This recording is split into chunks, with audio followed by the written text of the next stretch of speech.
Morning, Steve Free in Chicago with the morning grain comments. Well, we've had interesting last 3 days in the grain markets. The weather maps have been changing as much as prices. And yesterday we were up on spec buying because the second week forecast showed that the ridge might stick around more than just Thursday, Friday, Saturday in the Midwest.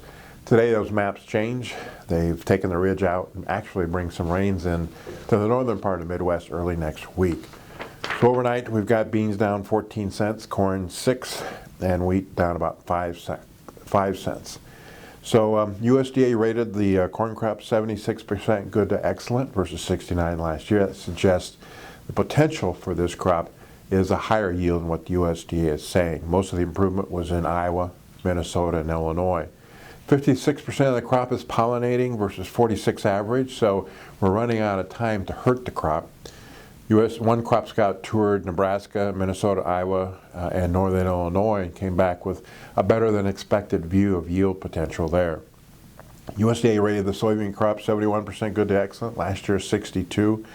Again, suggesting a better yield than what the USDA is using. 18% of the crop is setting pods versus 13 average, and so we're about in the middle of the 2 to 3 week time frame in which the soybean crop could be hurt.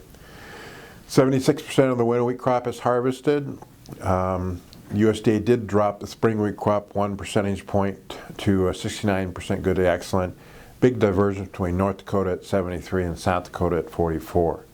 There's a truck strike in Argentina, which could slow some of the movement of grain there. We'll be watching pretty closely, but both Brazil and Argentina FOB soybean prices are higher than U.S., which could help U.S. soybean demand.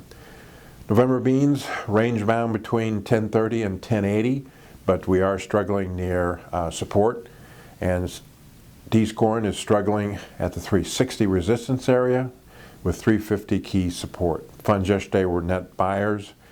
We did note in the outside markets, we've got crude's a little bit lower. It's off its $52 high and near $45 support.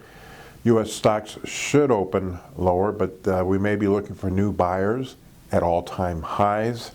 We also note that the dollar broke out on the upside of some congestion, which is somewhat supportive to the dollar. U.S. processors requested from the CME for additional soybean oil and soybean meal delivery capacity, which suggests they may be ramping up their crushing capacity. So doesn't look good for the bulls today.